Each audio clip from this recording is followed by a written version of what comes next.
नमस्कार, मैं doctor Ramanivas Sharma Raman YouTube channel पर साइंस और टेक्नोलॉजी का कॉम्पिटिटिव सेशन केमिस्ट्री का लेकर के बच्चों आपके सामने।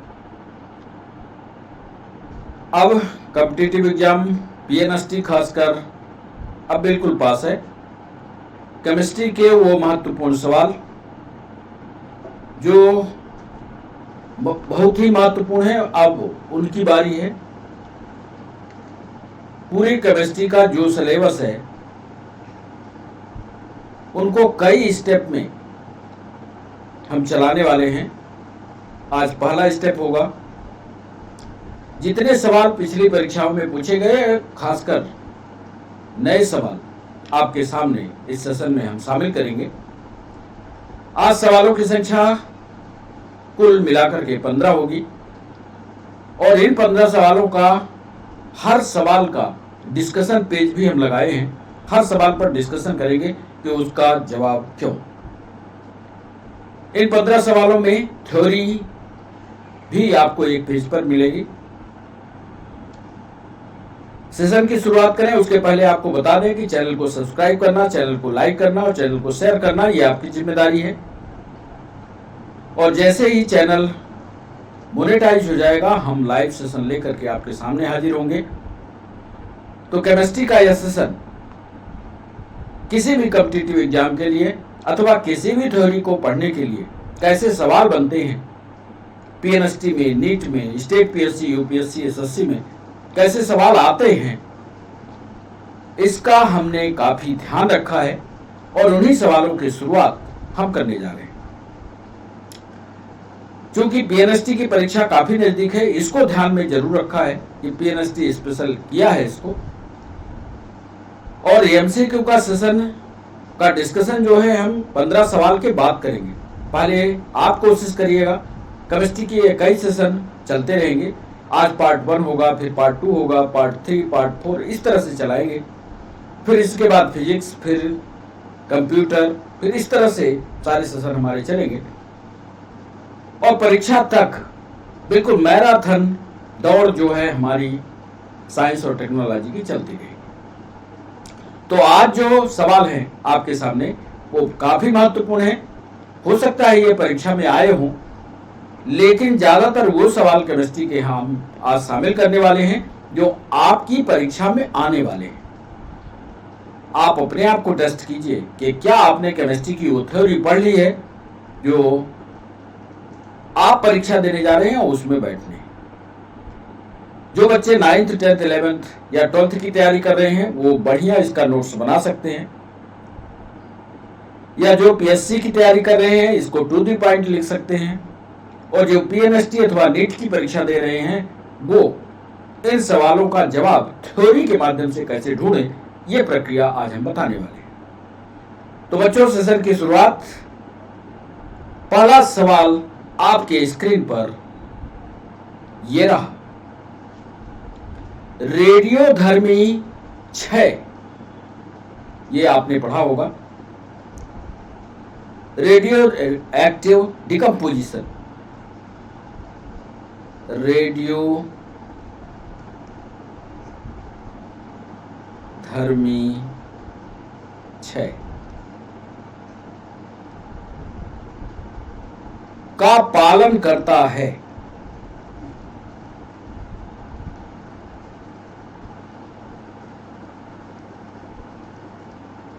रेडियोधर्मी डिकम्पोजिशन का पालन करता है। बल गतिकी का कौन सा, थर्मोडायनामिक्स का कौन सा नियम पालन करता है रेडियोधर्मी डिकम्पोजिशन, ये आपको बताना है। यदि आपने इन सबको पढ़ा होगा तब ये उत्तर बनेगा। 4 ऑप्शन हम आपको देने वाले हैं। क्या यह थर्ड कोटि वाला है, तृतीय कोटि का, तृतीय कोटि बलगतिकी है,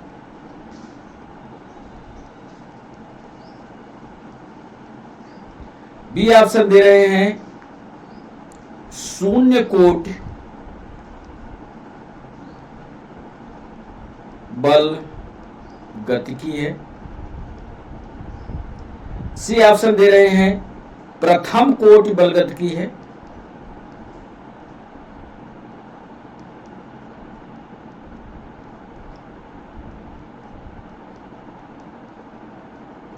और डी ऑप्शन दे रहे हैं द्वितीय कोटि, द्वितीय कोटि बल गतिकी। रेडियोधर्मी डिकम्पोजिशन का पालन करता है तृतीय कोट, शून्य कोट, प्रथम कोट या तृतीय कोट। यदि बल गतिकी को आपने बेहतर विस्तार से इनके नियम पढ़े होंगे तभी आपको रेडियो डिकम्पोजिशन का ये प्रश्न बनेगा।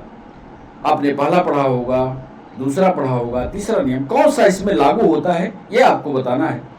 और इसका यदि आपको पता है उत्तर, एक उत्तर इसमें से सही है, आप कमेंट सेक्शन में हमको बताइए कौन सा और क्यों। क्योंकि आज हमने डिस्कशन का पेज लगाया है और डिस्कशन के पेज में ये हम आपको समझाएंगे कि कौन और क्यों कैसे होता है। दूसरा सवाल आपके स्क्रीन पर ये रहा। एल्यूमिनियम क्लोराइड, एल्यूमिनियम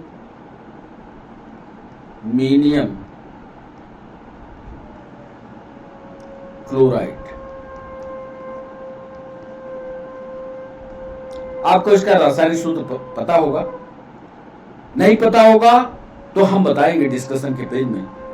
पानी से क्रिया यदि करता है, एल्यूमिनियम क्लोराइड पानी से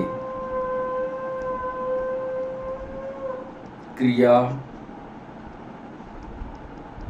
करता है तो हमें मिलता है, ये भी लिख लीजिए, हमें मिलता है। ध्यान रखिएगा, एल्यूमिनियम क्लोराइड जब पानी से क्रिया कर रहा हो तो माध्यम अम्लीय होना चाहिए। अम्लीय माध्यम में एल्यूमिनियम क्लोराइड पानी से क्रिया करता है तो रिएक्शन बनाइएगा। आपको हम समय दे रहे हैं रिएक्शन बनाने का। क्या इसका प्रोडक्ट जो बनेगा क्या एस्टल्डिहाइड है, CH3CHO है, एस्टल्डिहाइड है। बी ऑप्शन दे रहे हैं क्या यह मीथेन है, सी ऑप्शन दे रहे हैं क्या यह इथिलीन है, और डी ऑप्शन दे रहे हैं क्या यह एथिल फॉर्मेट है। सोच समझकर रिएक्शन पहले बनाइए, एल्यूमिनियम क्लोराइड का पानी से क्रिया कराइए, माध्यम ध्यान रखिए अम्लीय हो। ऐसी परिस्थिति में कौन सा प्रोडक्ट आप पाते हैं इसका पूरा डिस्कशन करेंगे, तब आपसे सवाल बनेगा और यह सवाल पीएनएसटी में पूछा गया। बच्चों तीसरा सवाल करें उसके पहले जब हम इसका उत्तर बताएंगे तो डिस्कशन के पेज में आपको लाएंगे और डिस्कशन के पेज में समझाएंगे। तीसरा सवाल आपके स्क्रीन पर ये रहा। HCN का यदि जल अपघटन किया जाए, HCN का जल अपघटन देता है, HCN का जल अपघटन किया जाए या कह लीजिए आप HCN को पानी के साथ क्रिया कराई जाए तो परिणाम क्या मिलेगा ये आपको बताना है। क्या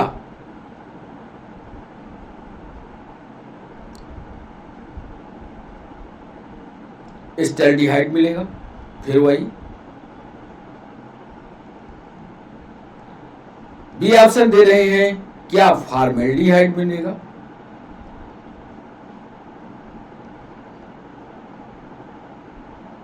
ध्यान रखिएगा इनके रासायनिक सूत्र आपको पता होने ही चाहिए, क्योंकि कई पेपर में नीट में हमने देखा है कि उसने फार्मूला लिखा है, कई जगह हम हिंदी लिख रहे हैं, कई जगह उसका IUPAC नाम लिखते हैं, कई जगह उसका सामान्य हिंदी में लिखते हैं। आपको सारी जानकारी होनी चाहिए यदि आप कॉम्पिटिटिव एग्जाम में बैठ रहे हैं, नहीं तो उत्तर नहीं बनेगा।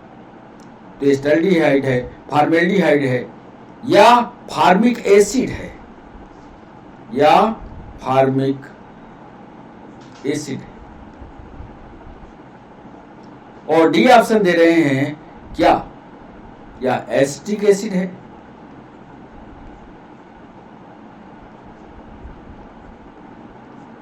इसमें से एक उत्तर सही है। SCN का जल गठन क्या देता है? क्या वह CH3CHO दे रहा है? क्या फॉर्मेल्डिहाइड दे रहा है? क्या फॉर्मिक एसिड दे रहा है? क्या एसिटिक एसिड दे रहा है?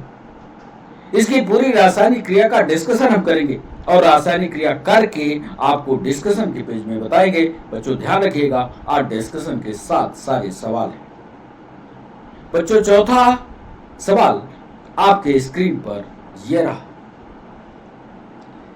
समुद्री जल या मेराइनस वाटर, समुद्री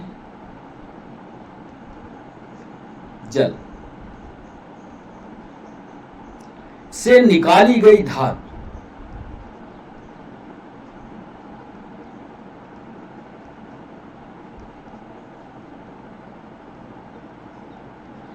समुद्री जल से कौन सी धातु निकाली जाती है? एक्सट्रैक्शन किसका होता है?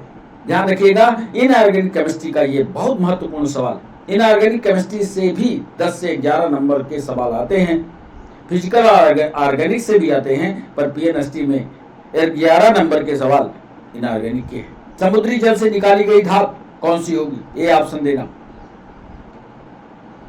क्या वह मैग्नीशियम है?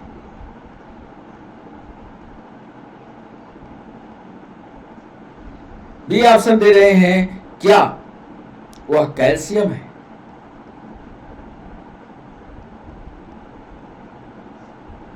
सी ऑप्शन दे रहे हैं, क्या वह क्लोरीन है? और डी ऑप्शन दे रहे हैं, क्या वह ब्रोमीन है? हमने पूछा समुद्री जल से कौन सी धातु का एक्सट्रैक्शन किया जाता है, प्रोसेस नहीं पूछा है। और प्रोसेस यदि आपको पता है तो वो भी याद कर लीजिएगा, क्योंकि ये इनऑर्गेनिक केमिस्ट्री में धातु को पढ़ेंगे तो प्रोसेस आपको पता लग जाएगा। उस प्रोसेस को बताइएगा कौन सी धातु का एक्सट्रैक्शन होता है, नहीं तो हम डिस्कशन के पेज में आपको बताएंगे। बच्चों 5वां सवाल आपके स्क्रीन पर, बेंजल्डिहाइड, बेंजीन से बना बेंजल्डिहाइड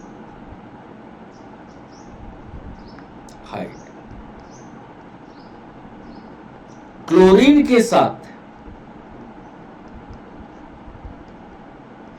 क्लोरीन के साथ अभिक्रिया करने पर, अभिक्रिया करने पर देता है। अब जब तक हम सवाल लिख रहे हैं तब तक आप रासायनिक क्रिया बेंजल्डिहाइड को क्लोरीन के साथ क्रिया कराइए, परिणाम दिखाइए, क्या बनेगा ये बताइए हमें। ए ऑप्शन दे रहे हैं, क्या बनने वाला पदार्थ जो है वो क्लोरोबेंजीन है, क्लोरोबेंजीन है। बी ऑप्शन दे रहे हैं, क्या बनने वाला बेंजाइल क्लोराइड है, बेंजाइल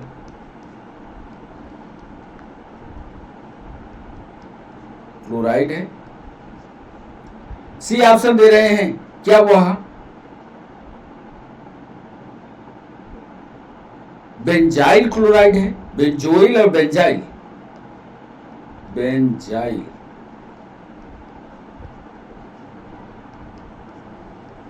क्लोराइड है। और डी ऑप्शन दे रहे हैं। देखिए सवाल में कितना डिफरेंस रखता है, इसलिए जब तक आपकी गहन स्थिति नहीं होगी, गहन स्टडी नहीं होगी, तब तक उत्तर करने में आप कंफ्यूज हो जाओगे। बेंजल्डिहाइड क्लोरीन के साथ अभिक्रिया करने पर क्या देगा? क्लोरोबेंजीन देगा, बेंजाइल क्लोराइड देगा, बेंजाइल क्लोराइड देगा या बेंजल क्लोराइड देगा।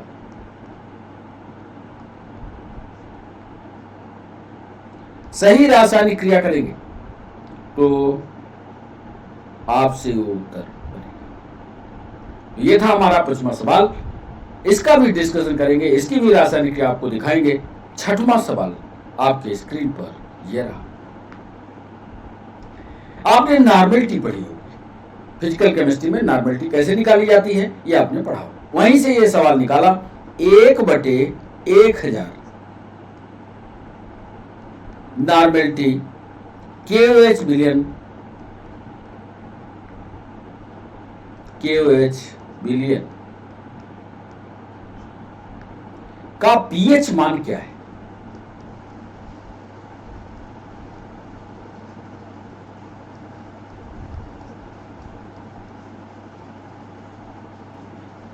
अब इसकी गणित लगा लीजिए, हम समय दे रहे हैं आपको, आप ये नहीं कर सकते कि हमको समय नहीं मिला। बिल्कुल सीधा सा फार्मूला है, सीधा सा फार्मूला रखेंगे तो उत्तर निकलेगा। निकाला होगा तो क्या यह 11 है? बी ऑप्शन दे रहे हैं, क्या यह 3 है? सी ऑप्शन दे रहे हैं, क्या यह 2 है? और डी ऑप्शन दे रहे हैं, क्या यह 1 गुणे 10⁻⁻11 है? 1/1000 नॉर्मेलिटी KH बिलियन का पीएच मान क्या होगा, यह आपको बताना है। क्या ये 11 है, क्या ये 3 है, क्या ये 2 है, क्या ये 1 गुणे 10⁻11 है? ये भी गणित लगा करके डिस्कशन के पेज में हम आपको समझाएंगे। आप हमारे साथ बने रहिएगा, हर थ्योरी आज डिस्कशन में शामिल करें। 7वां सवाल आपके स्क्रीन पर, यह भी ऑर्गेनिक केमिस्ट्री का एक नीट का ये सवाल। एक एल्काइल हैलाइड, एक एल्काइल हैलाइड को अल्कोहल में परिवर्तित किया जा सकता है, को अल्कोहल में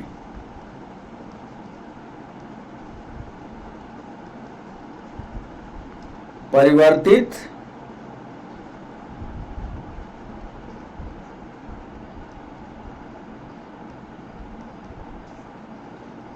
किया जा सकता। कौन सी वो प्रक्रिया है जिसके द्वारा एक एल्काइल हैलाइड को अल्कोहल में परिवर्तित कर। एल्कोहल बनाने की विधि यदि आपने पढ़ी होगी तो उत्तर बनेगा। क्या वह विधि जो है, ए ऑप्शन दे रहे हैं, क्या वह विधि विलोपन की है? बी ऑप्शन दे रहे हैं, क्या वह विधि बी हाइड्रोजनीकरण है? बी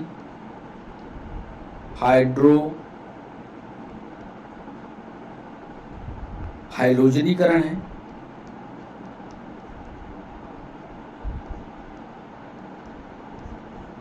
सी ऑप्शन, क्या वह एडिशन है? और क्या वह सब्स्टिट्यूशन है या प्रतिस्थापन है?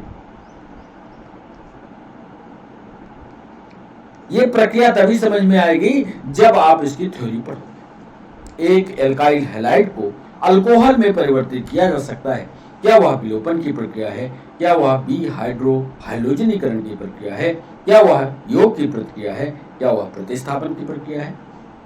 इसका भी डिस्कशन करके हम आपको दिखाएंगे 7वें सवाल का।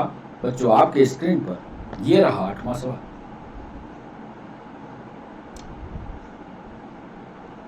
नाभिक में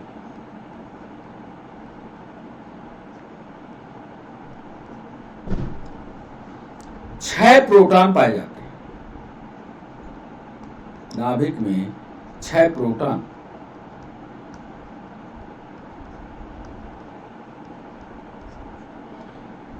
नाभिक में 6 प्रोटॉन पाए जाते हैं। किसके नाभिक में, यह हम आपसे पूछने वाले हैं। ए ऑप्शन दे रहे हैं, क्या लिथियम के नाभिक में है? बी ऑप्शन दे रहे हैं, क्या हीलियम के नाभिक में है? सी ऑप्शन दे रहे हैं, क्या कार्बन के नाभिक में है? और डी ऑप्शन दे रहे हैं, क्या बोरान के नाभिक में है?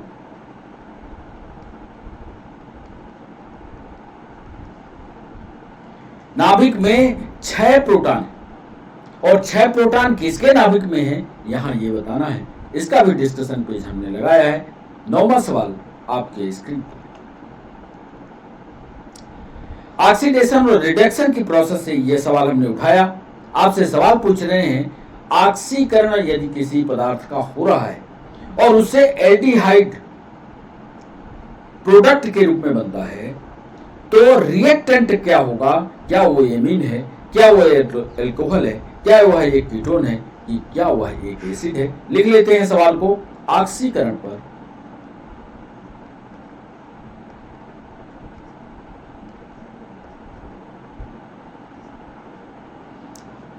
एक एल्डिहाइड देता है।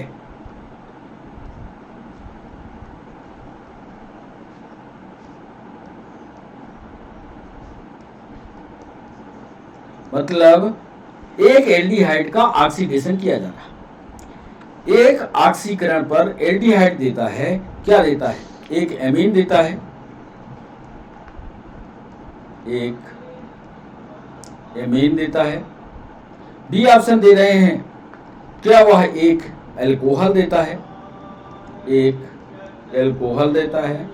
अच्छा, ये जब हम सवाल लिख रहे होते हैं तो आप इसकी रासायनिक क्रिया लिख करके आप जहां बैठे हो वहां पर रफ रखें और इसकी रासायनिक क्रिया को लिखें, तब उत्तर लिखिएगा। सवाल ऐसे नहीं है कि आप तुरंत सोचेंगे उत्तर सही होगा। एक एमीन है, एक अल्कोहल बनता है, क्या एक कीटोन बनेगा?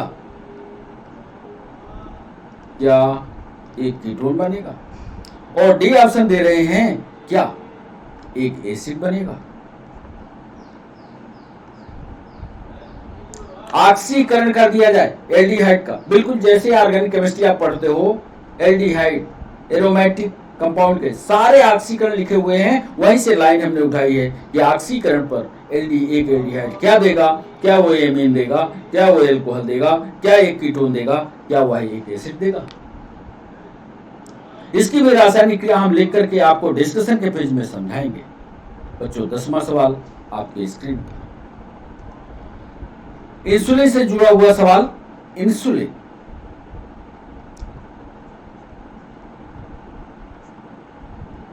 एक हार्मोन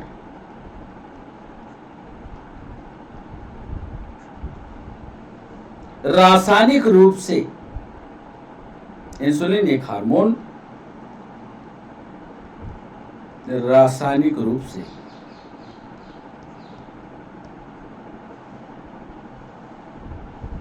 क्या है?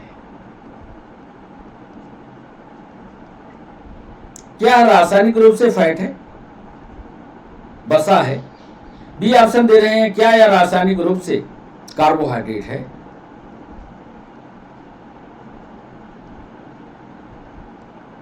सी ऑप्शन दे रहे हैं, क्या यह रासायनिक रूप से स्टेरॉइड है? और डी ऑप्शन दे रहे हैं, क्या यह प्रोटीन है? इंसुलिन एक हार्मोन रासायनिक रूप से है क्या? क्या वो फैट है? क्या वो कार्बोहाइड्रेट है? क्या स्टेरॉइड है? क्या प्रोटीन है? इसका भी विस्तार से डिस्कशन करेंगे डिस्कशन के पेज। 11वां सवाल, कांसा इनऑर्गेनिक केमिस्ट्री का यह सवाल। कांस्य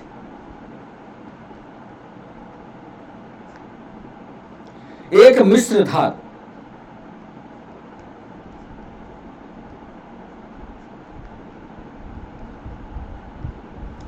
कांसा एक मिश्र धातु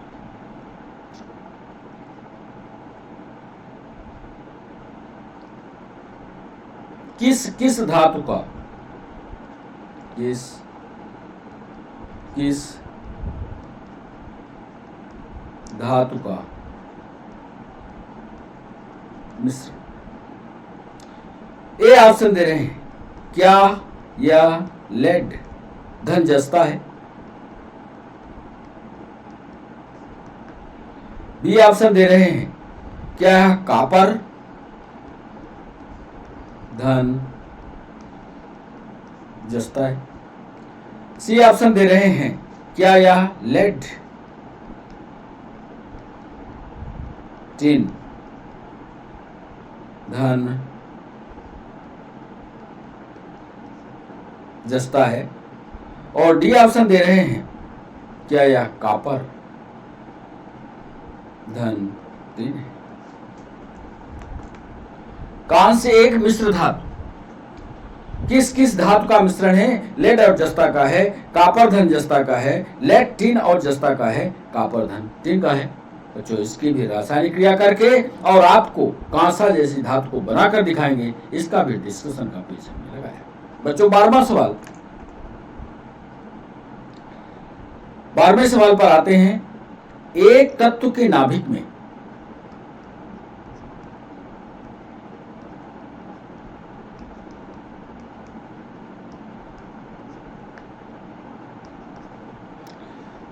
19 प्रोटॉन है।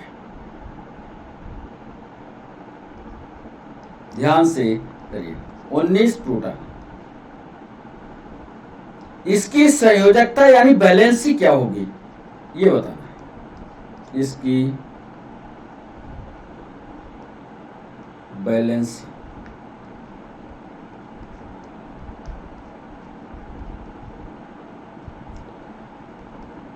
ए ऑप्शन दे रहे हैं, क्या इसकी संयोजकता 3 होगी। बी ऑप्शन दे रहे हैं, क्या इसकी संयोजकता 4 होगी। सी ऑप्शन दे रहे हैं, क्या इसकी संयोजकता 2 होगी। और डी ऑप्शन दे रहे हैं, क्या इसकी संयोजकता 1 होगी। एक तत्व के नाभिक में 19 प्रोटॉन है, इसकी बैलेंसी या संयोजकता क्या होगी। बड़ा बढ़िया सवाल है। यानी इलेक्ट्रॉन जो बाहरी चक्र में है वही संयोजक इलेक्ट्रॉन कहलाते हैं, और बाह्यतम कक्ष में जो इलेक्ट्रॉन हो, अंदाजा लगाइए आप, फटाफट बन जाएगा। लेकिन इसका प्रैक्टिकल करिए, पहले वो साइकिल बनाइए, फिर बताइएगा हमें। इसका भी डिस्कशन हम करने वाले हैं। 13वां एक महत्वपूर्ण सवाल नीट में पूछा, सोच समझ कर देखिएगा। CH3 का के 3 गुना, CH3 के 3 गुना CH का सही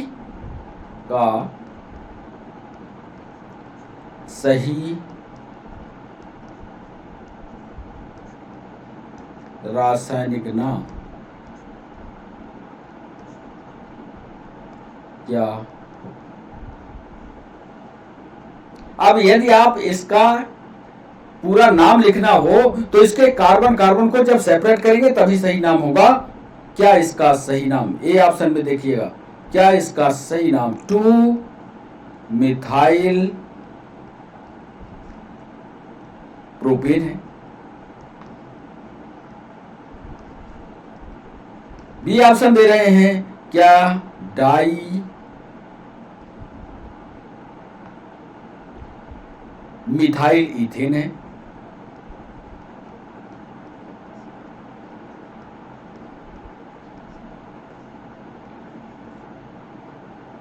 क्या इसका नाम, रासायनिक नाम ब्यूटेन है। और डी ऑप्शन दे रहे हैं, क्या इसका नाम आइसोप्रोपिल मीथेन है।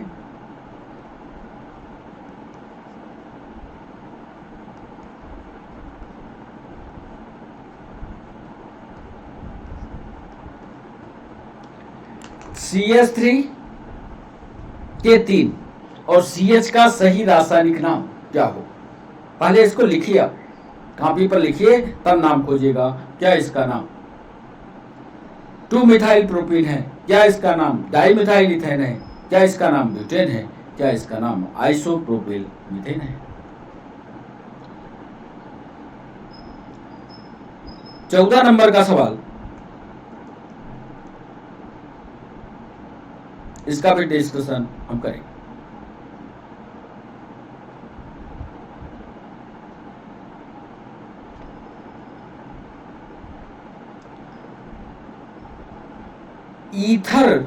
ईथर आप जानते होंगे, ईथर में ऑक्सीजन परमाणु, ईथर में ऑक्सीजन परमाणु है। ए ऑप्शन दे रहे हैं, तुलनात्मक रूप से निष्क्रिय है। तुलनात्मक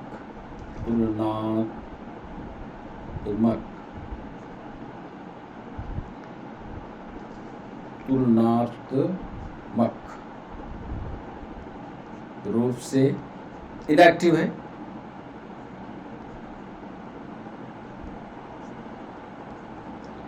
बी ऑप्शन दे रहे हैं, क्या यह एक्टिव है। सी ऑप्शन दे रहे हैं, क्या ओवर एक्टिव है।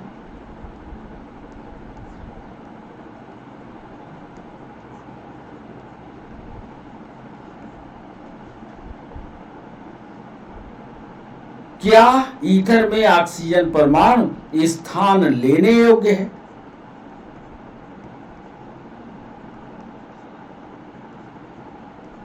चार ऑप्शन दिया। तुलनात्मक रूप से निष्क्रिय है, तुलनात्मक रूप से ऑक्सीजन परमाणु सक्रिय है। हर सवाल को सोचिएगा तब उत्तर कीजिएगा। बहुत सक्रिय है, स्थान लेने योग्य है। इसका भी डिस्कशन का पेज हम लगाए हैं और इसका भी डिस्कशन हम करने वाले हैं। 15वां और सेशन का ये आज का आखिरी सवाल। इसके बाद हम उत्तर बताएंगे। उत्तर बताने के बाद हर उत्तर के साथ डिस्कशन का पेज लगा हुआ है, डिस्कशन वाले पेज में लिखेंगे भी, ताकि आपकी थ्योरी मजबूत हो जाए। ये हमारा उद्देश्य है। एक विद्युत धारा, इलेक्ट्रिक करंट, एक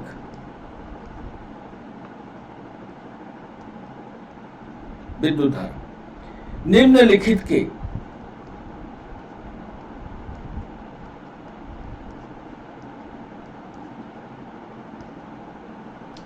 जलीय विलयन के, निम्नलिखित के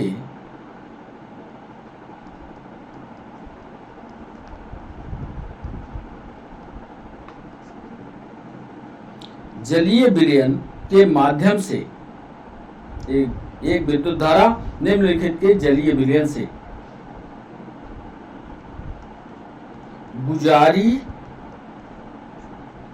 या पारित, गुजारित या पारित किया जाता है। जिनमें से एक, जिनमें से एक विघटित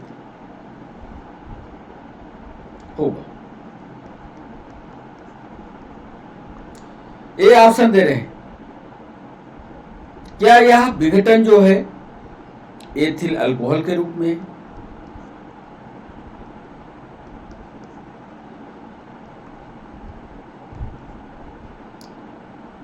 क्या यह सिल्वर नाइट्रेट के रूप में है,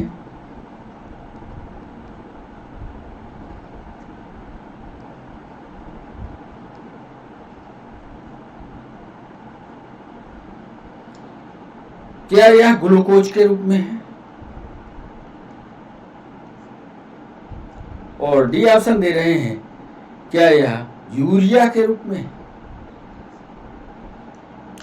एक विद्युत धारा निम्नलिखित के जलीय विलयन से गुजारी या पारित किया जाए, इसका जलीय विलयन हो और पारित किया जाए तो जिसमें से एक ही विघटित होगा, चाहे एथिल अल्कोहल हो, चाहे सिल्वर नाइट्रेट हो, चाहे ग्लूकोज, एक ही विघटन इसमें दिखाई देता है।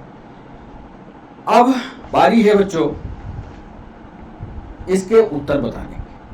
पहले उत्तर बता देते हैं या एक एक सवाल का पूरा डिस्कशन आपके सामने रख देते हैं। एक एक सवाल का पूरा डिस्कशन इसलिए जरूरी है ताकि आपकी थ्योरी मजबूत हो जाए। थ्योरी मजबूत करने के लिए हर सवाल का डिस्कशन देखिए कैसे बनता है। पहले सवाल पर चलते हैं। पहला सवाल हमारा था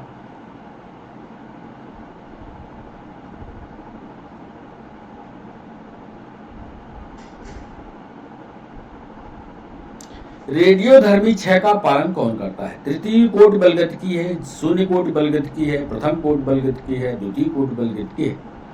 रेडियोधर्मी डिकम्पोजिशन कैसे होता है, कौन से नियम के अनुसार होता है, इसका एक नियम है और इसका सही जवाब यहां पर पहले टिक कर देते हैं। यह प्रथम कोटि बलगतिकी कहलाता है। प्रथम कोटि बलगतिकी का डिस्कशन कैसे लिख रहे हैं ये आप देखिए। यहां रेडियोधर्मी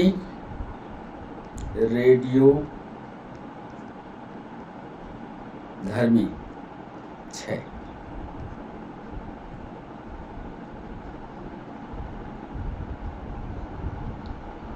प्रथम कोटि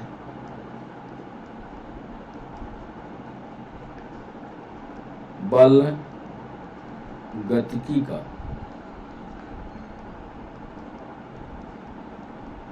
पालन करती है। क्यों? महत्वपूर्ण ये पॉइंट है, क्योंकि को डबल इन्वर्टेड कॉमा में, क्योंकि क्षय की दर या विघटन की दर लिखिएगा, क्योंकि विघटन की दर या रेट ऑफ डिकम्पोजिशन, अंग्रेजी वाले बच्चे rate of decomposition, rate of decomposition केवल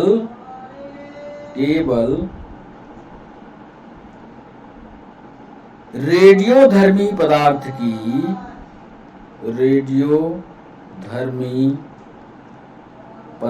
की सांद्रता पर निर्भर है, सांद्रता पर निर्भर।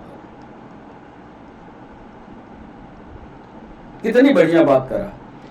प्रथम कोट की बलगीतकी ये कहती है कि जो जितना ज्यादा सामान होगा, जितना ज्यादा कंसंट्रेशन होगा, उतना ही ज्यादा वो नष्ट होगा। सही बात है। यहां पर यदि रेडियोधर्मी पदार्थ है और उसका डिकम्पोजिशन मान लो थोड़ा सा है, तो थोड़ा सा जल्दी विघटित नहीं होगा। ये बहुत सारी मात्रा में है तो विघटन की जो प्रक्रिया है वो बहुत तेजी से होती है, क्योंकि पहला नियम ये कहता है, प्रथम कोट की बलगीतकी ये कहती है कि रेट ऑफ डिकम्पोजिशन केवल रेडियोधर्मी पदार्थ की सांद्रता पर निर्भर है। तो इसको थोड़ा धीमा कर दो पंखे। तो ये पहला सवाल। दूसरे सवाल पर चलते हैं, मतलब इसका पहला जवाब हुआ प्रथम कोट की बलगीतकी। आइए दूसरे सवाल पर। एल्यूमिनियम क्लोराइड पानी से क्रिया करता है। बहुत सारे बच्चों को अभी एल्यूमिनियम क्लोराइड का फार्मूला नहीं पता होगा। इसका फार्मूला होता है Al4C3।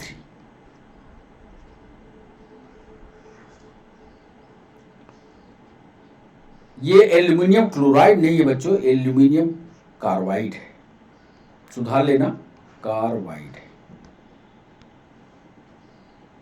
क्लोराइड होता तो सी होता। एल्यूमिनियम कार्बाइड पानी से क्रिया करता है तो हमें क्या मिलता है, ये फार्मूला था। आपको समय दे रहे हैं, यदि आपने एल्यूमिनियम क्लोराइड की क्रिया कराई है तो उसको काटिएगा, फिर नए सिरे से Al4C3 से क्रिया कराइए पानी की, और फिर देखिए क्या पदार्थ बनता है। चलिए क्रिया कराते हैं। Al4C3 प्लस H2O, ये जब आपस में क्रिया करते हैं तो Al aluminium hydroxide plus CH4। हम तलाश में थे कि इसका प्रोडक्ट क्या बनेगा, कई बच्चों ने निकाल भी लिया होगा, तो ये प्रोडक्ट बनता है। नीट में भी है सवाल ये पूछा गया। अब एक सवाल यहां और समझाते चलते हैं कि इस रासायनिक क्रिया को यदि आप बैलेंस करना चाहें तो बैलेंस आप अपने सामने करिएगा। बैलेंस नहीं करना आता होगा तो हमें कमेंट सेक्शन में बताइएगा। बैलेंसिंग कैसे रासायनिक क्रिया करते हैं हम बता देंगे। अभी चूंकि 15 सवाल हमें कराने हैं तो यहाँ पर हम सीधा लिख देते हैं 12H2O 4AlOH3 और 3CH। गिन लीजिए, सबकी सब मात्रा बराबर होगी, तो यहां पर जो प्रोडक्ट हमें प्राप्त होगा वो मीथेन। आज के सेशन में जितने सवालों को आपने कर लिया है, तो जब सेशन समाप्त हो जाए तो कमेंट सेक्शन में अपना नाम लिख करके कितने सवालों को आउट ऑफ 15 में कितने आपने सवाल किए कमेंट सेक्शन में जरूर हमें बताना। तीसरा सवाल, HCN का जल अपघटन किया जाए, और ध्यान रखना जल अपघटन HCN का अम्लीय माध्यम में हो, यह भी जोड़ना, अम्लीय माध्यम। यदि अम्लीय माध्यम में जल अपघटन होता है तो उसका उत्पाद क्या बनता है ये आपको बताना है। हम आपको बताते चलते हैं कि यदि आप HCN का हाइड्रोजन साइनाइड का जल अपघटन अम्लीय माध्यम में होगा तो फार्मिक एसिड बनता है। चलिए कैसे बनता है ये दिखा देते हैं। HCN प्लस H2O प्लस अम्लीय माध्यम HCl। इस रासायनिक के द्वारा HCOOH ये formic acid plus NH4Cl ammonium chloride बनता है। फार्मिक एसिड जो होता है ये डंक चींटियों के डंक में होता है। इधर हाइड्रोजन साइनाइड है, HCN है। हाइड्रोजन साइनाइड पानी के साथ अम्लीय माध्यम में क्रिया करता है तो बनने वाले जो चीज होती है वो फार्मिक अम्ल होते हैं, याद कर लीजिए। फिर यहां रासायनिक क्रिया को बैलेंस करने का फार्मूला लगाइएगा तो यहां पर 2 कर दीजिएगा, रासायनिक क्रिया पूरी हो जाएगी। तो बनने वाला जो पदार्थ होगा वो फार्मिक एसिड। चौथा सवाल, समुद्री जल से निकाली गई धातु कौन सी होती है? और यह 2-3 सवाल इस पर नीट में, पीएनएसटी में, यूपीएससी में एक बार लिखाया गया है। समुद्री जल से निकाली गई धातु को कैसे निकालते हैं, तो इसको हम विस्तार से पहले लिख देते हैं फिर उत्तर बताते हैं। समुद्री जल में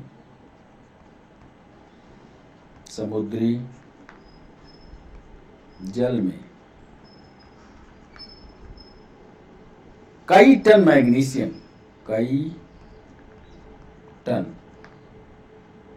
मैग्नीशियम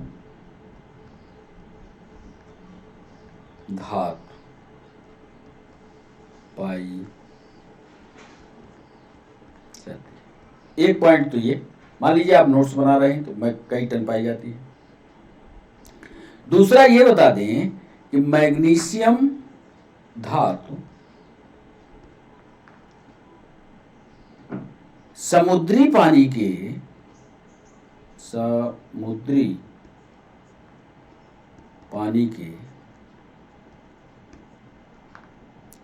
विद्युत अपघटन से पृथक की जाती है।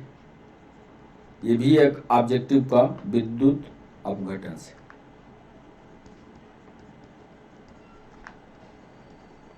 पृथक की जाती है, ये भी ऑब्जेक्टिव है। यहां कौन सी विधि का इस्तेमाल करेंगे तो याद रखिएगा, इलेक्ट्रोलिसिस की प्रक्रिया है। अंग्रेजी वाले बच्चे, इलेक्ट्रोलिसिस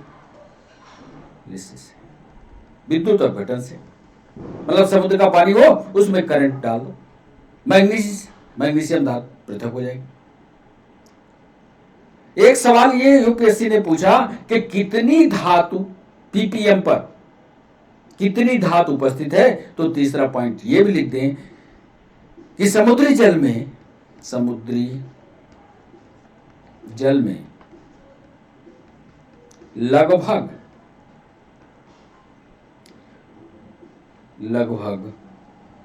1272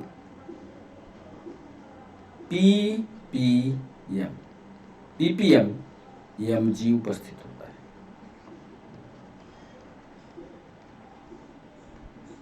तीन सवाल एक साथ हमने ऐड करके बताए हैं। तो समुद्री जल में कई टन mg धातु होगी, इलेक्ट्रोलिसिस के प्रोसेस के द्वारा पृथक होगी और उसकी सर्वाधिक मात्रा 1272 ppm होती है, यानी इसका सही जवाब होगा ए।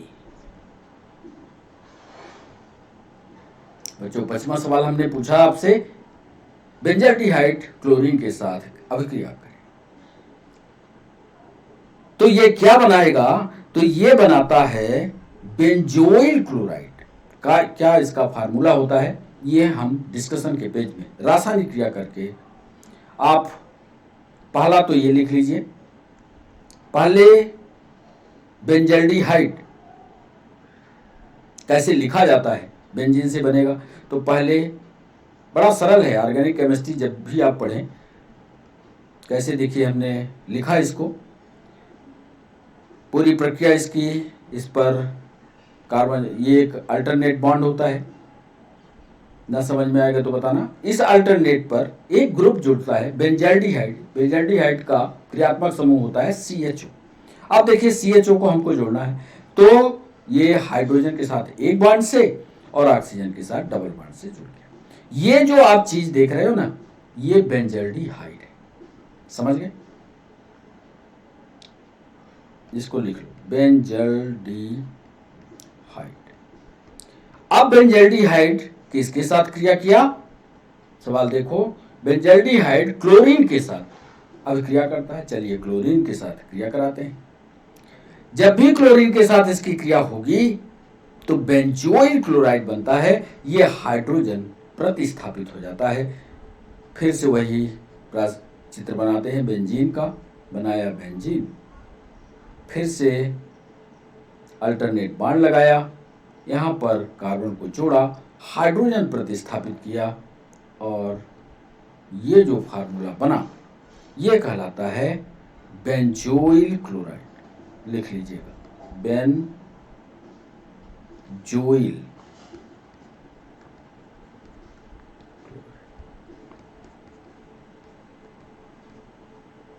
ये हमारा पूरा होता है 5वां सवाल।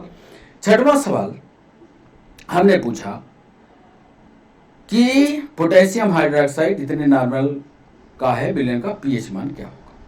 उत्तर पहले बता दें, ये इसका सही जवाब होगा 11। कैसे होगा ये हम निकाल करके आपको दिखा देते हैं। आइए इसको निकालते हैं। KOH पोटेशियम हाइड्रोक्साइड का दिया हुआ है 1/1000। इसमें हाइड्रोक्सिल आयन देखते चलिएगा, हाइड्रोक्सिल आयन के रूप में जब ये होगा, जहां ना समझ में आएगा कमेंट सेक्शन में बताइएगा हमें। इसका होता है 10⁻⁻, ये -3 मोल प्रति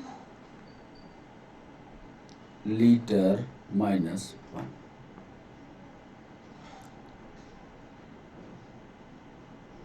फिर फार्मूला देखिएगा, पी हाइड्रोक्सिल, पीएच का पी हाइड्रोक्सिल वाला माइनस log, जो बच्चे निकालते होंगे उनको पता होगा ये। अब सारी बेसिक चीज पढ़ाना यहां संभव नहीं है। फिर इसको आगे जब ले जाएंगे तो ये हो जाएगा -log, कहाँ था 10⁻⁻3, इसको चढ़ा देंगे, चढ़ा दिया तो बराबर इसी के आएगा -3 log माइनस, ये गणित वाले जल्दी कर लेते हैं, -3 log 10, ऐसे लिख सकते हैं इसको। अब देखो log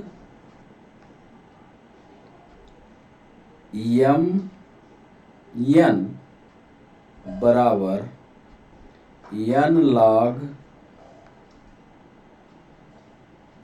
m।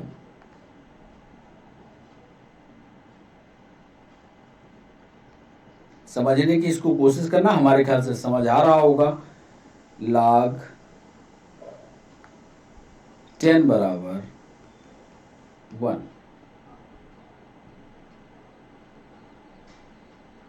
तो बराबर वही फार्मूला n log m बराबर ये जाएगा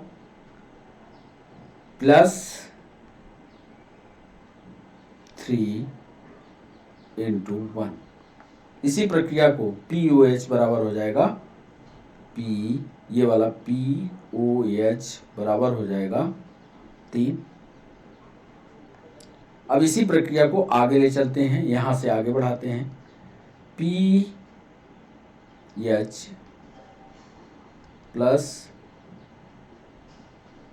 POH बराबर होगा 14। PH प्लस 3, PH प्लस इसका 3 बराबर 14। तो जब pH निकालेंगे, pH बराबर होगा 14 - 3, तो pH आएगा। इस तरह से इधर हमने उत्तर निकाला था। इस तरह के दोनों ये सवाल जो है नेट में PNST में पूछा, एक बार रेलवे में भी ये सवाल पूछा। कैसे निकालते हैं ये प्रक्रिया इधर लिखी हुई है। ये निकालने की प्रक्रिया ये लंबी होती है, लेकिन शॉर्ट ट्रिक भी इसका है। तुरंत करके निकालोगे, तुरंत निकल आएगा। प्रैक्टिस की जरूरत है, करने की कोशिश करना। एक एल्काइल हैलाइड को अल्कोहल में परिवर्तित किया जा सकता है, बिल्कुल कर सकते हैं। अब वो कैसे कर सकते हैं, कौन सी प्रक्रिया है? विलोपन एक अलग प्रक्रिया है, डिहाइड्रो हाइड्रोजनीकरण अलग है, योग है, एडिशन करना नहीं है। एल्काइल हैलाइड को प्रतिस्थापन के द्वारा यानी डी प्रक्रिया के द्वारा किया जा सकता है। कैसे, ये देखिए। नाभिक स्नेही प्रतिस्थापन अभिक्रिया, प्रतिस्थापन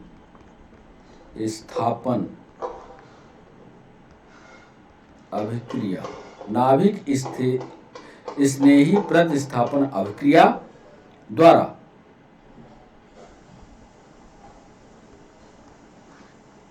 एक एल्काइल हैलाइड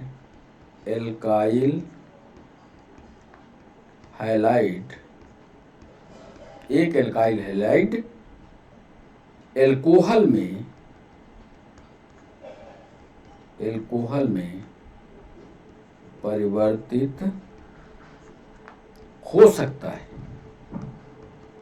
इसका कैसे एक स्ट्रक्चर बना करके देखते हैं। Alkyl halide,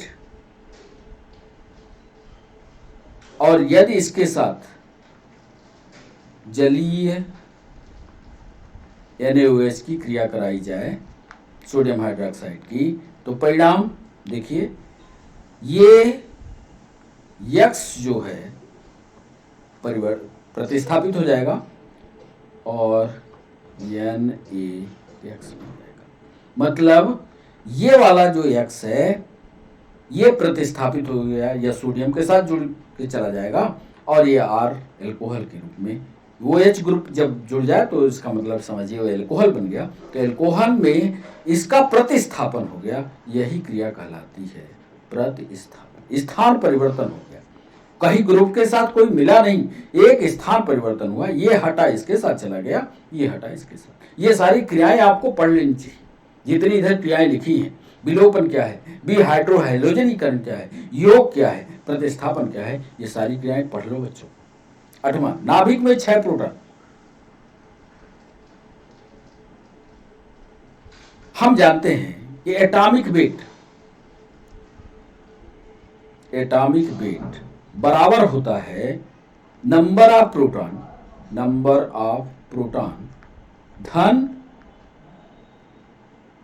number of neutron. ये बहुत दिन से हम लोग पढ़ते आ रहे हैं। तो यदि सबकी गणित लगाओ तो लिथियम, हीलियम, कार्बन, बोरान, सबकी जब पूरी निकालोगे तो किसमें, अब तो निकाल लोगे, इसका सही जवाब कौन सा होगा, निकालो। सी सही जवाब होगा, कार्बन होगा। सवाल ये था कि नाभिक में 6 प्रोटॉन किसके हैं, देख लोगे। लिथियम का पता होगा कितना है, पूरा लिखेंगे तो बहुत टाइम चला जाएगा। 3 प्रोटॉन धन 4 न्यूट्रॉन। इसमें कितने हैं, 2 प्रोटॉन धन 2 न्यूट्रॉन। कार्बन में 6 प्रोटॉन और धन 6 न्यूट्रॉन। बोरान में 5 प्रोटॉन होते हैं, धन 6 न्यूट्रॉन। तो इसलिए ये कार्बन सही है। ये भी प्रक्रिया आपको पढ़ने, मतलब पूरी की पूरी बेसिक केमिस्ट्री जब तक पढ़ोगे नहीं तो बच्चों नीट के पीएनएसटी के खासकर सवाल करना बड़ा मुश्किल होगा। इसलिए पढ़ाई जो है गंभीरता से, एक थोड़ा ही पढ़ो, पर जब पढ़ना शुरू करो तो गहराई तक जाओ, तब आप सीख पाओगे। 9वां सवाल ऑक्सीकरण पर। एल्डिहाइड देता क्या है? अब एल्डिहाइड का एक बार फार्मूला उधर CHO बता चुके हैं क्रियात्मक समूह में। ऑक्सीकरण किया जाए,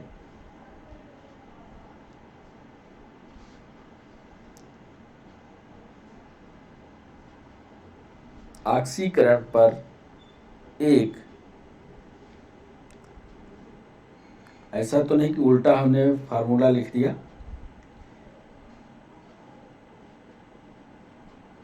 हाँ सही है। ऑक्सीकरण पर क्या प्राप्त होगा ये सवाल है। एल्डिहाइड का ऑक्सीकरण होगा तो इसका एक एसिड बनेगा, सही है। और यदि एक एसिड का अपचयन होगा तो एल्डिहाइड बनेगा। ये केमिस्ट्री के फार्मूले पर लिखा हुआ है, ऑर्गेनिक केमिस्ट्री में पढ़ना है इसको। हम वही रासायनिक क्रिया लिखे देते हैं ताकि आपको भविष्य में याद रहे। मान लीजिए कोई कार्बन परमाणु का एल्डिहाइड है, सिर्फ फार्मूला लिख रहे हैं, ये वो हो गया, अभी बताया था ना, H हो गया, ये CHO एल्डिहाइड हुआ। एल्डिहाइड का क्या किया हमने, ऑक्सीकरण किया, ऑक्सीकरण किया, ऑक्सीडेशन किया। जैसे ही हम इसका ऑक्सीकरण करते हैं तो पता है क्या बनता है, RCO हाई है, और यदि OH ग्रुप जुड़ गया तो ये कोई ना कोई अम्ल बना, ठीक है। ये क्या था, एल्डिहाइड था, एल्डिहाइड था। एल्डिहाइड का ऑक्सीकरण हुआ तो अम्ल बना। अब यदि इसी रासायनिक क्रिया को पलट दें, मतलब इधर से इस रासायनिक क्रिया को पलट दें, इस तरफ चले, तो यहां पर लिखना अपचयन हुआ, इसको अंग्रेजी में रिडक्शन कह लेना, इसको ऑक्सीडेशन कह लेना। और यदि ये दोनों का चित्र बनाना तो आधा तीर इधर बनाना और आधा तीर इधर बना देना, ये पूरी रासायनिक क्रिया, ये पूरा फार्मूला पूरे ऑर्गेनिक केमिस्ट्री में काम करेगा कि जब एल्डिहाइड का ऑक्सीडेशन होगा तो अम्ल बनेगा, और जब अम्ल का रिडक्शन होगा, अपचयन होगा, ये हाइड्रोजन का जाना ऑक्सीजन का जुड़ना, तो ये एल्डिहाइड बनेगा। तो ये पूरी प्रक्रिया का बेसिक केमिस्ट्री का ये पार्ट जरूर पढ़ लेना। 10वां सवाल था हमारा, रासायनिक रूप से इंसुलिन क्या है। एक और सवाल इसी से जुड़ा हुआ पूछा गया, उसका भी उत्तर लिख दें, फिर दोनों सवाल आप तय कीजिएगा। पहला जो महत्वपूर्ण पॉइंट है कि कितने एमिनो एसिड से मिलकर बनता है, एक सवाल पूछा गया, तो पहला वो लिख देते हैं कि मानव इंसुलिन लगभग 51 एमिनो एसिड से बना प्रोटीन, दोनों मिल गया। किससे बनता है ये पूछा था सवाल हमने, और यहां नंबर ऑफ एमिनो एसिड भी बता दिया। 51 एमिनो एसिड से बना हुआ प्रोटीन है तथा प्रोटीन है। दूसरी एक महत्वपूर्ण बात और लिख दें, हार्मोन जितने हैं, कोई इंसुलिन की बात नहीं कर रहे, हार्मोन जितने हैं, हार्मोन ये सब के सब पॉलीपेप्टाइड चेन से बनते हैं। हार्मोन पॉलीपेप्टाइड चेन से बनते हैं। तो दो पॉइंट याद रखिएगा कि ये पॉलीपेप्टाइड चेन से बनते हैं, क्योंकि बहुत सारे सवाल हम नहीं शामिल कर पाते, तो दोनों ये सवाल पढ़िएगा कि मानव इंसुलिन लगभग 51 एमिनो एसिड से बनता है, प्रोटीन है, हार्मोन पॉलीपेप्टाइड चेन से बनते हैं। अब वापस चलते हैं तो यहां हमको उत्तर मिल गया, इसका सही जवाब होगा प्रोटीन। 11वां सवाल हमने पूछा कि कांसा होता क्या है। एक चीज ये बता दें कि लेड और जस्ता मिलता है तो क्या बनता है, लेड और जस्ता मिलता है तो इसको गैलना कहते हैं। कई जगह ये भी पूछा गया है। कॉपर और जस्ता मिलता है तो पीतल बनता है। लेड, टीन और जस्ता मिलता है तो सोल्ड करते हैं ना, जो बिल्डिंग करने वाले होते हैं, कॉपर, टीन और जस्ता, तो इसको क्या कहेंगे? सोल्डर कह लीजिए, सोल्डर कह लीजिए। और कॉपर और टीन मिलता है तब ये कांसा बनता है। यानी इसका सही जवाब होगा डी। चारों, यहां पर 4 जो है तरह के सवाल पूछे जा सकते हैं, तो इस पर 4 प्रकार के सवाल हो सकते हैं। कौन कौन से? गैलेना पर हो सकता है, गैलेना का कंपोजिशन क्या है। दूसरा ये हो सकता है कि पीतल किससे मिलकर के बनता है, ये आप पढ़ लीजिए। तीसरा ये पूछ सकता है कि सोल्डर किससे मिलकर के बनता है, तो ये भी पढ़ लीजिए। और एक तो उधर पढ़ाई दिया कि कांसा किससे मिलकर के बनता है, तो याद रखिएगा कॉपर और यसन, कॉपर और यसन मिलते हैं तो कांस्य का निर्माण होता है। तो ये डिस्कशन बहुत जरूरी था। हर सवाल के साथ 3-4 सवाल, भले आप 15 सवाल लिख करके कर रहे हो, लेकिन आपके सवालों की तैयारी कम से कम 3 गुना हो रही है, 45 सवाल आपके हो रहे हैं। 12वां सवाल हमने पूछा था कि एक तत्व के नाभिक में प्रोटॉन की संख्या ये है, इसकी बैलेंसी क्या होगी। अब बैलेंसी क्या? इलेक्ट्रॉन आना, कितने इलेक्ट्रॉन इसके रिएक्टिव होंगे, ये सवाल है। बैलेंसी कैसे तय करते हैं, पहले हम लिख लें इसके बारे में।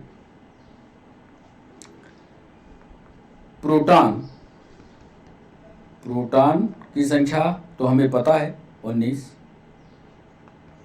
बराबर होगा क्या? इलेक्ट्रॉन,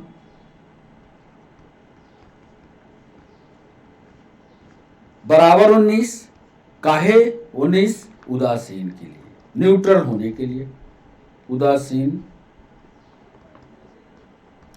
तत्व के लिए, तभी तो दोनों बराबर होंगे। अब बाह्यतम कोष का इलेक्ट्रॉन पता करना है। देखिए कैसे फार्मूला लिखेंगे और कैसे बाह्यतम कोष का इलेक्ट्रॉन पता करेंगे। अब उदासीन तत्व के लिए 19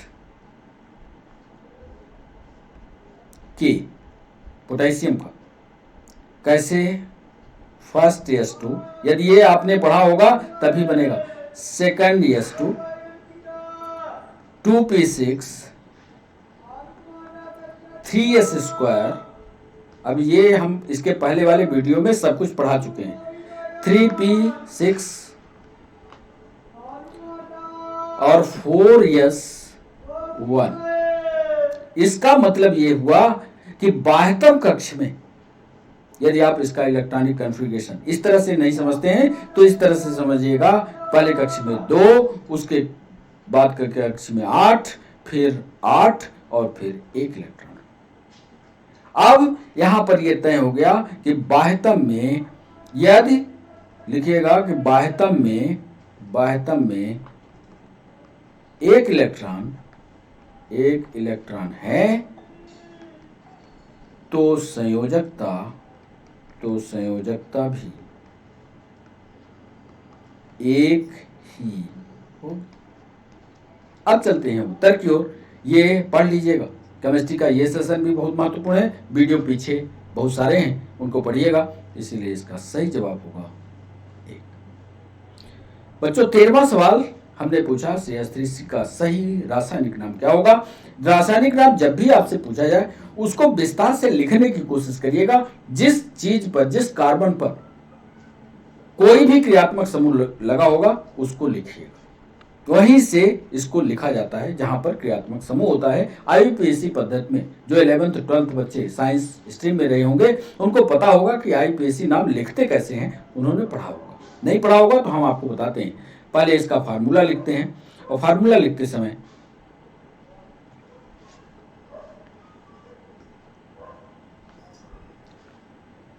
दिया हुआ है CH3 CH CH3।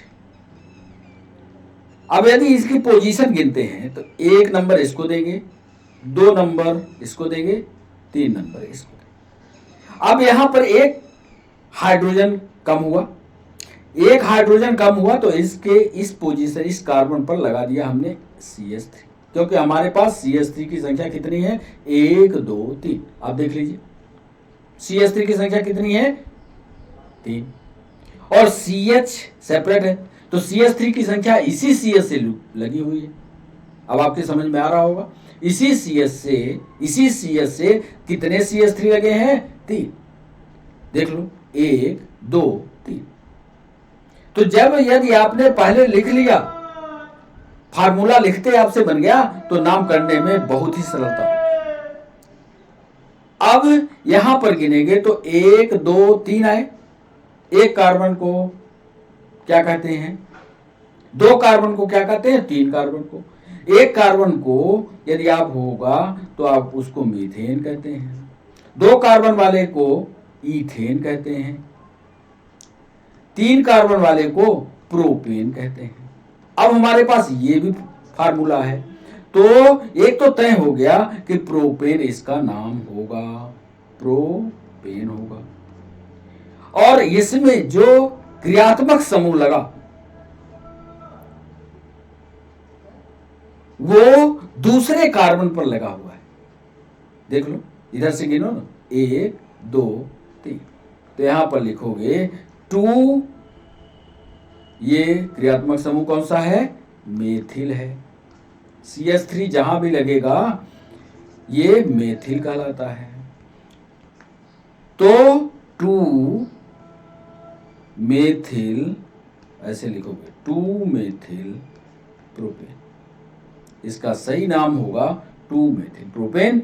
आप उत्तर देखो, यह ए इसका सही जवाब। बच्चों 14वें सवाल में हमने पूछा ईथर में ऑक्सीजन परमाणु है। ईथर का सामान्य सूत्र क्या होता है, ये तो आपको पता होगा। इसका होता है ROR। अब जो ऑर्गेनिक केमिस्ट्री पढ़े होंगे उन्हीं को ये आता होगा। बाध्य कोण कितना होता है, कई सारे सवाल ईथर पर पूछे गए, पहले वो लिख देते हैं और सवालों की जानकारी के बारे में। एक पॉइंट में तो लिख रहे हैं कि सामान्य जनरल फार्मूला जो होता है, जनरल फार्मूला इसका होता है ROR। दोनों तरफ से R एक होगा, बीच में क्रियात्मक O लगा होगा, और ये उसी का दूसरा कार्बन का समूह इधर लगा होगा। दूसरी चीज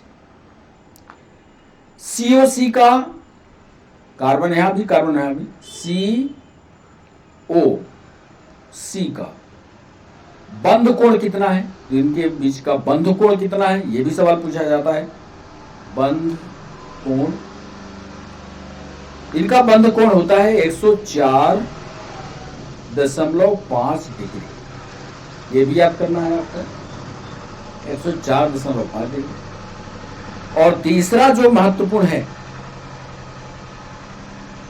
एक सवाल यूपीएससी ने पूछा कि कार्बन और ऑक्सीजन के मध्य, कार्बन और ऑक्सीजन बंध की लंबाई, कार्बन और ऑक्सीजन बंध की लंबाई लगभग 140 pm है, 140 pm। दोनों एल्किल समूह, चौथे पॉइंट में लिखिएगा, एल्किल समूह है चौथे पॉइंट, दोनों एल्किल समूह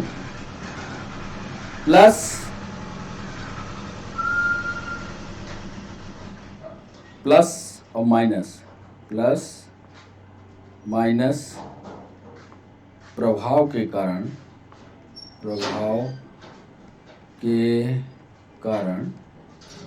ऑक्सीजन परमाणु का इलेक्ट्रॉन घनत्व बढ़ा देते हैं, इलेक्ट्रॉन घनत्व बढ़ा देते हैं, जिससे ईथर का ऑक्सीजन, जिससे ईथर का O परमाणु तुलनात्मक रूप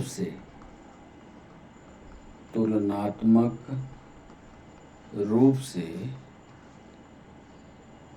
निष्क्रिय हो जाता है। निष्क्रिय हो माने इलेक्ट्रॉन का घनत्व बढ़ा तो दोनों पॉइंट पर उनका जो प्रभाव है वो घट जाता है। इसलिए इसका सही जवाब होगा ए, तुलनात्मक रूप से निष्क्रिय। इसको थोड़ा विस्तार से पढ़िएगा। केमिस्ट्री में ऐसे ही सवाल आएंगे। यदि आप सोचते होंगे सिर्फ ऊपर ऊपर का सवाल आएगा, कभी ऐसा नहीं होगा। फिर आपको कॉम्पिटिटिव एग्जाम निकालने बड़े कठिन होंगे। थ्योरी जितनी मजबूत होगी उतना बेहतर। और ये सारा जो सवाल है ना, ये 11th और 12th के बीच का ही है। आप सोच रहे हो कि आगे का कोर्स है, बिल्कुल नहीं। 9th 10th 11th 12th से ही ये सवाल है। बच्चों, आज के सेशन का अंतिम सवाल हमने पूछा कि एक विद्युत धारा निम्नलिखित के चली विलयन से गुजारी जाए तो एक इसमें विघटित हो जाएगा। वह विघटित होने वाला क्या होगा? इसमें से एक ही इलेक्ट्रोलाइट है। इनऑर्गेनिक केमिस्ट्री का ये पार्ट है, एक ही इलेक्ट्रोलाइट है। अब आप बता दीजिए, बाकी तो सब के सब जितने हैं वो इलेक्ट्रोलाइट नहीं है। सिर्फ इसका सही जवाब होगा बी, यानी सिल्वर नाइट्रेट। तो एक लाइन तो इस पर बनती है। लिख सकते हैं कि AgNO3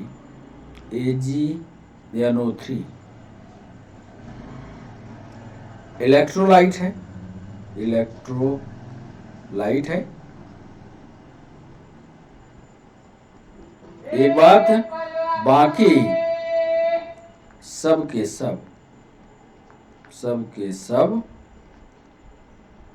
नॉन इलेक्ट्रोलाइट है। नॉन इलेक्ट्रोलाइट है।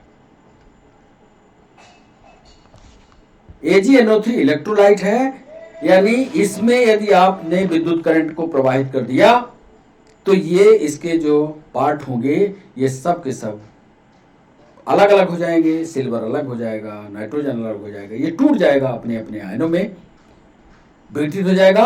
अब बाकी एथिल अल्कोहल, ग्लूकोज और यूरिया हो नहीं सकते, इसलिए सिल्वर नाइट्रेट इसका सही जवाब होगा। अब बच्चों, आज 15 सवाल हमने आपसे पूछे। कैसा लगा सेशन? कैसे रहे सवाल? कैसा रहा डिस्कशन? ये जरूर अपने कमेंट सेक्शन में हमें बताइएगा। हमारी क्लास ये 5 बजे हमेशा की तरह लाइव होती रहेगी। आपको कठिन से कठिन सवालों से गुजारते रहेंगे, समझाते रहेंगे, थ्योरी बताते रहेंगे। तो बच्चों, आज के लिए बस इतना ही। फिर मिलते हैं नए सेशन के साथ केमिस्ट्री का दूसरा पार्ट लेकर के। तब तक के लिए बच्चों, बाय बाय, नमस्कार।